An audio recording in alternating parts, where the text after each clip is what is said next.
السلام علیکم ورحمۃ اللہ وبرکاتہ۔ الحمدللہ الذی من اطالنا النبی الاول والصلاة والسلام علی نبی الآخر وعلی آلہ واصحاب سید الظاہر والباطن، اما بعد،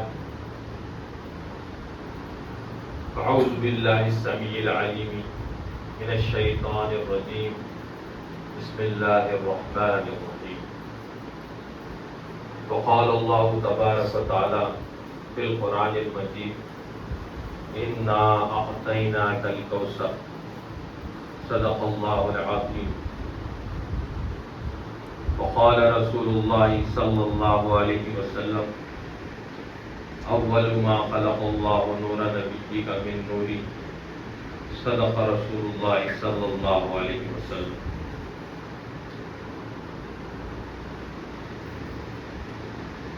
اللہ تبارک و تعالیٰ کا احسان عظیم ہے کہ اس نے ہمیں نعمت کبریٰ کے ذکر کے لیے ہمیں یہاں جمع کیا، جس کی خاطر تمام انبیاء و رسول ملائک کا علم جہاں ختم ہوا، مگر اس نعمت کبریٰ کی تعریف ختم نہیں ہوئی۔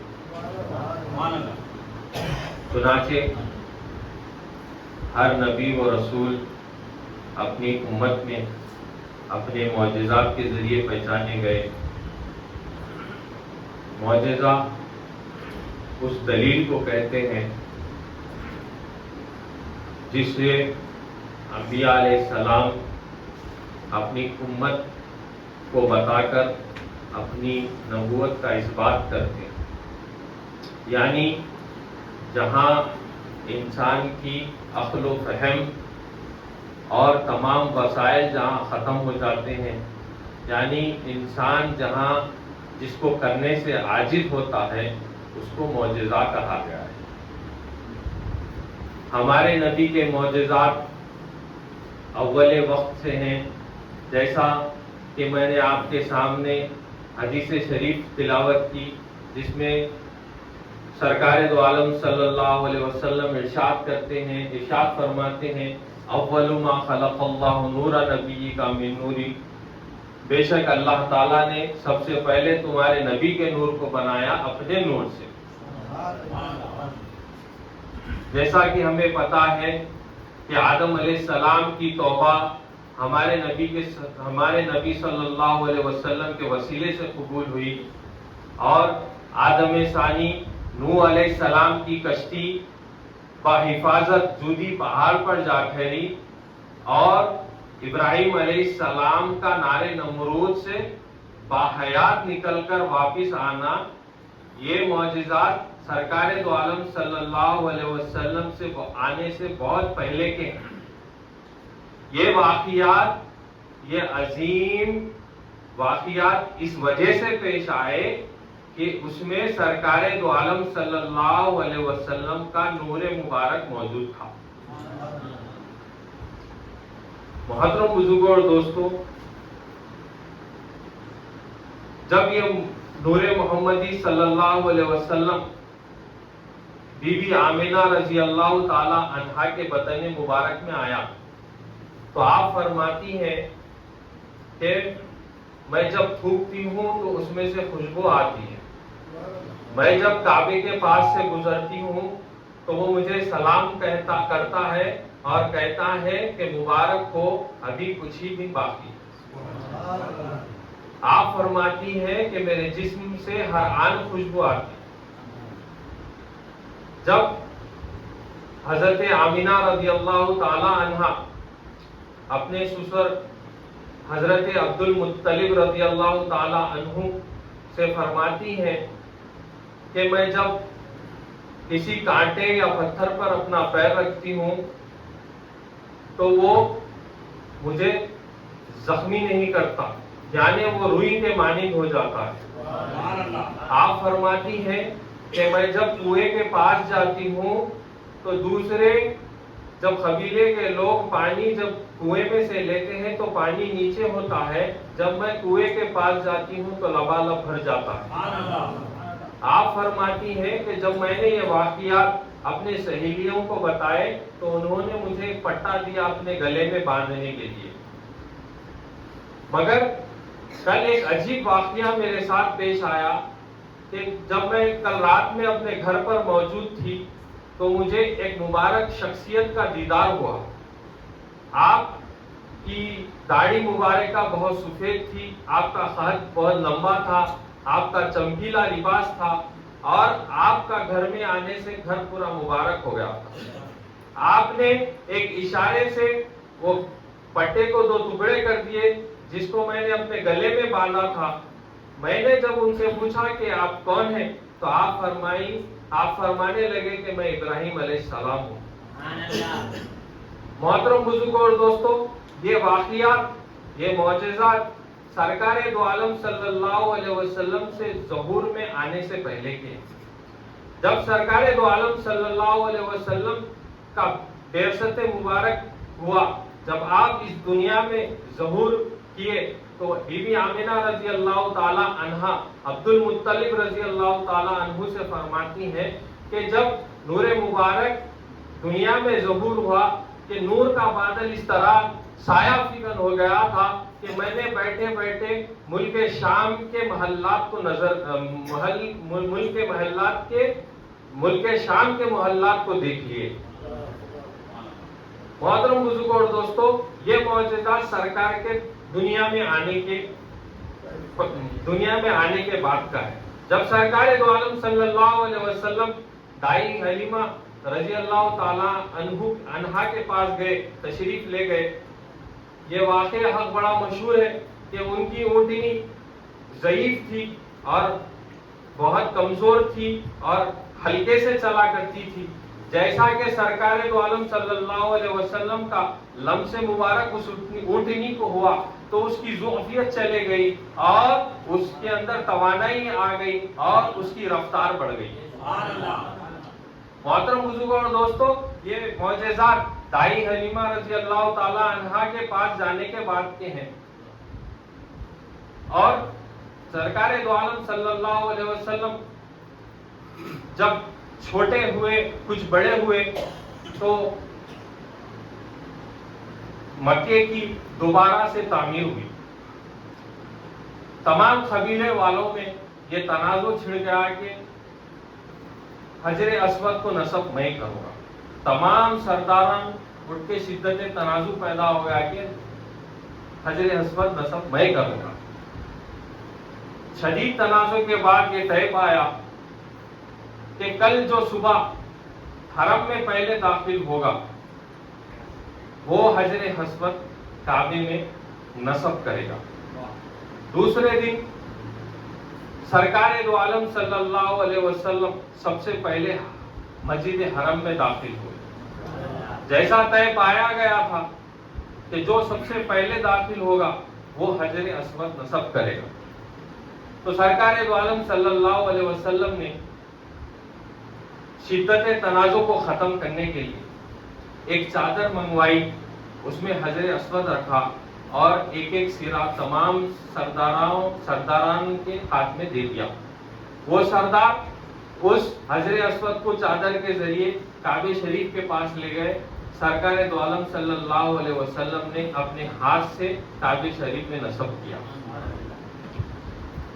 سرکار دو عالم صلی اللہ علیہ وسلم جب اعلان نبوت کیے،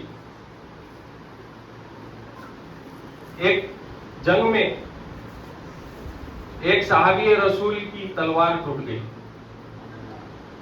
آپ سرکار دو عالم صلی اللہ علیہ وسلم کے پاس آئے اور فرمایا کہ یا رسول اللہ میرے پاس تلوار نہیں ہے، دشمن کا مقابلہ کرنا ہے۔ سرکار دو عالم صلی اللہ علیہ وسلم نے کھجور کی ٹہنی لی اور کہا کن سیفن، تلوار ہو جاؤ۔ وہ صحابی کہتے ہیں کہ میں نے جب اس ٹہنی لے کر جب دشمن سے لڑنے گیا تو یہ تلوار سے تیز کام کرنے لگی۔ جنگ خیبر کا ایک واقعہ ہے جس میں سرکار کے ایک جاسوس صحابی جن کا نام سلمہ بن اکوا رضی اللہ تعالی عنہ، وہ ان کی رفتار گھوڑے سے بھی زیادہ تیز تھی. ان کے پنڈلی میں دشمن کی طرف سے تیر پیوست ہو گیا تھا. جب یہ بات سرکار دو عالم صلی اللہ علیہ وسلم کو معلوم ہوئی تو آپ سرکار دو عالم صلی اللہ علیہ وسلم نے اپنے لعاب دہن سلمہ بن اکوا رضی اللہ تعالی عنہ کی پنڈلی کو لگایا اور آپ کا پنڈلی مبارک ٹھیک ہو گئی. آپ فرماتے ہیں کہ سرکار دو عالم صلی اللہ علیہ وسلم کا لعاب لگنے سے پہلے میری رفتار دھیمی تھی، جب سرکار دو عالم صلی اللہ علیہ وسلم کا لعاب لگا میری رفتار اور بڑھ گئی. اسی جنگ خیبر کا ایک واقعہ ہے. سرکار دو عالم صلی اللہ علیہ وسلم نے اعلان فرمایا لا یوتی ان ھذا الرایۃ غدا رجلا کرارا غیر فرارا ویحب اللہ ورسولہ ویحبہ اللہ واللہ یفتح اللہ. کل میں اسے یہ جھنڈا عطا کروں گا جو اللہ اس کے رسول سے محبت کرتا ہے اور اللہ اس کا رسول بھی اس سے محبت کرتا ہے اور اللہ تعالی اس کے ہاتھ پر فتح عطا کرے گا. ایک صحابی فرماتے ہیں کہ رات بھر ہم نے سویا نہیں کہ ہمارے دل میں یہ کھلبلی مچی تھی کہ وہ خوش نصیب شخص کون ہوگا جس کو سرکار دو عالم صلی اللہ علیہ وسلم وہ جھنڈا دیں گے اور جس کے ہاتھ پر کل کی جنگ فتح ہو گئی. کل دوسرے دن تمام صحابی جمع ہیں، شافی محشر تشریف لائے اور ارشاد کیا. محترم بزرگ اور دوستو، سنیے کیا واقعہ کیا بتاتا ہے، ہم یہ سنیے، غور کرنے کی بات ہے. سرکار جیسا تشریف لائے، فرمائے کہ این علی، این علی. کیا فرمایا؟ علی کہاں ہے، علی کہاں ہے؟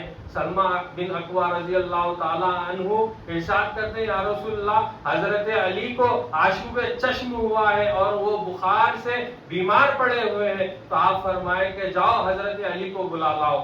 سلمہ بن اکوا رضی اللہ تعالی عنہ حضرت علی کے پاس آتے ہیں اور ارشاد کرتے ہیں کہ آپ کو سرکار نے یاد کیا ہے. حضرت علی سرکار دو عالم صلی اللہ علیہ وسلم کا تشریف لاتے ہیں. سرکار دو عالم صلی اللہ علیہ وسلم اپنے لعاب دہن حضرت علی کے آنکھ مبارک میں لگاتے ہیں. جیسا ہی لگنا تھا لعاب دہن، آنکھ آشوب چشم ٹھیک ہو گیا اور بخار بھی جاتا رہا. ہم نے دیکھا اور سرکار دو عالم صلی اللہ علیہ وسلم نے وہ جھنڈا آپ نے حضرت علی کو دے دیا. ہمیں یہ واقعے سے یہ دیکھنے کو ملا کہ حضرت علی وہ شخص ہے جس کو اللہ اس کا رسول محبت کرتا ہے اور حضرت علی بھی اللہ اس کے رسول سے محبت کرتے ہیں. مگر حضرت علی کا یہ کہنا ہے کہ حضرت علی یہ فرماتے ہیں کہ جب سرکار دو عالم صلی اللہ علیہ وسلم نے جیسا لعاب دہن میرے آنکھ میں لگایا، میں نے یہ دیکھ لیا کہ مرحب کے 2 ٹکڑے ہونے سے پہلے اس کے 2 ٹکڑے ہوتا ہوا دیکھ لیا اور خیبر کے قلعے کے دروازے کو میں نے اپنے آنکھوں سے اکھڑنے سے پہلے اسے اکھاڑتا ہوا دیکھ رہا ہوں اور اللہ تعالیٰ نے میرے ہاتھ پہ اس جنگ خیبر کو فتح عطا کر دی. تو محترم بزرگوں اور دوستو، جس کا ہاتھ حضرت علی کو لگ جائے وہ غیب دیکھ سکتا ہے اور میرے سرکار کا عالم کیا ہوگا. محترم بزرگوں اور دوستو، یہ معجزات اعلان نبوت کے بعد کے معجزات ہیں. ایک عمر فاروق رضی اللہ تعالیٰ عنہ کا بھی ہمیں قصہ ملتا ہے کہ آپ سرکار دو عالم صلی اللہ علیہ وسلم نے عمر فاروق رضی اللہ تعالی عنہ کے لیے دعا کی کہ اے اللہ عمر کو اسلام میں داخل کر دے. دوسرے دن یہ معجزہ ہوا کہ عمر فاروق رضی اللہ تعالی عنہ نے اسلام لا لیا. پہلی بار عمر فاروق رضی اللہ تعالی عنہ کے اسلام میں آنے کے بعد مسجد حرم میں کھلے عام نماز ہوئی. ایک اور تفسیر میں یہ معجزہ ہمیں ملتا ہے کہ ابوبکر صدیق رضی اللہ تعالیٰ غار حرا میں سرکار دو عالم صلی اللہ علیہ وسلم کے ساتھ ہجرت کے دوران تھے. آپ سرکار دو عالم صلی اللہ علیہ وسلم ابوبکر صدیق رضی اللہ تعالیٰ عنہ کے گود مبارک میں اپنا سر رکھ کر آرام فرما رہے تھے. انہیں اس غار میں ابوبکر صدیق رضی اللہ تعالیٰ عنہ کو سانپ نے ڈس لیا.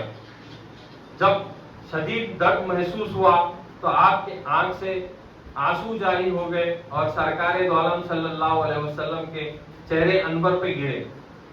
سرکار دو عالم صلی اللہ علیہ وسلم بیدار ہوئے اور فرمایا کہ ماجرا کیا ہے, آپ کیوں رو رہے ہو؟ ابوبکر صدیق رضی اللہ تعالیٰ عنہ نے بتایا کہ مجھے سانپ نے ڈس لیا. سرکار دو عالم صلی اللہ علیہ وسلم نے اپنے لعاب دہن جہاں پر سانپ کاٹا تھا وہاں لگایا اور آپ ٹھیک ہو گئے, سانپ کا اثر ختم ہو گیا. محترم بزرگوں اور دوستوں, یہ جو معجزات ہے اعلان نبوت کے بعد کے, ہمیں ایک تفسیر میں عثمان غنی رضی اللہ تعالیٰ عنہ کا واقعہ ملتا ہے. سرکار کا ظاہری وصال ہو گیا.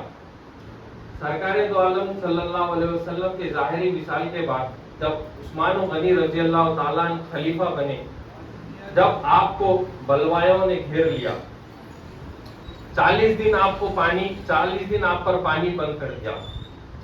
سرکار دو عالم صلی اللہ علیہ وسلم عثمان غنی رضی اللہ تعالیٰ عنہ کے پاس تشریف لائے اپنے جسد مبارک کے ساتھ. ہمیں معلوم ہے کہ سرکار دو عالم صلی اللہ علیہ وسلم کا ظاہری وصال ہو چکا ہے, مگر عثمان غنی رضی اللہ تعالیٰ عنہ کے پاس جلوہ کرے اپنے جسد مبارک کے ساتھ اور ارشاد فرماتے ہیں, اے عثمان, تمہاری میں مدد کروں ان بلوایوں سے لڑنے کے لیے, یا تم آج میرے ساتھ افطار کرو گے؟ آپ عثمان رضی اللہ تعالیٰ عنہ ارشاد فرماتے ہیں, یا رسول اللہ, اتنی بڑی میری قسمت کہ میں آپ کے ساتھ افطار کروں اور میں وہی پسند کرتا ہوں کہ آپ کے ساتھ افطار کروں. تو ہمیں سیرت میں یہ ملتا ہے کہ عثمان غنی رضی اللہ تعالیٰ عنہ اثر میں قرآن پڑھ رہے تھے جب شہید کر دیے گئے. تو محترم بزرگوں اور دوستوں, یہاں یہ ایک بات بتانا مقصود ہے کہ ہر نبی وہ رسول کے معجزات ان کے مقام تک محدود تھے, ان کے زمان تک محدود تھے, مگر ہمارے نبی سرکار دو عالم صلی اللہ علیہ وسلم سے ہی زمانہ وہ مکان. محترم بزرگوں اور دوستوں, آدم علیہ السلام کی توبہ ہمارے نبی کے صدقے قبول ہوئی. نوح علیہ السلام کی کشتی صحیح سلامت جوتی پہاڑ پر جو ٹھہری ہمارے نبی کے صدقے. ابراہیم خلیل اللہ نارے نمرود سے واپس آ جانا ہمارے نبی کے صدقے. اسماعیل رضی اللہ تعالیٰ عنہ کا گلے مبارک کا نہ کٹنا ہمارے نبی کے صدقے. تمام انبیاء علیہ السلام کے جتنے معجزات ہیں ہمارے نبی کے صدقے, جتنے صحابی کے کرامات ہیں ہمارے نبی کے صدقے, جتنے تابعین کے کرامات ہیں ہمارے نبی کے صدقے, جتنے صحابیوں کے کرامات ہیں ہمارے نبی کے صدقے, جتنے ولیوں کے کرامات ہیں ہمارے نبی کے صدقے. غوث اعظم نے کچی دیوار پر بیٹھ کر اسے حکم دیا اور چلا دیا ہمارے نبی کے صدقے. غوث اعظم نے ٹھوکر مار کر مردے کو زندہ کر دیا ہمارے نبی کے صدقے. غریب نواز نے تالاب کو اپنے کھٹورے میں سمو لیا ہمارے نبی کے صدقے. پتہ یہ چلا کوئی کچھ نہیں, نبی کچھ نہیں, صحابی کچھ نہیں, تابعی کچھ نہیں, تبع تابعی کچھ نہیں, کوئی ولی کچھ نہیں, تا وقت ہے کہ آپ کا غلام بن جائے. اسی لیے اللہ پاک قرآن میں ارشاد فرماتا ہے, اِنَّا أَعْطَيْنَاكَ الْكَوْثَرَ. کوثر کے معنی زیادتی کے آتے ہیں, یعنی اے نبی ہم نے آپ کو معجزات کثیر عطا کیا. وَمَا عَلَيْنَا إِلَّا الْبَلَاغُ.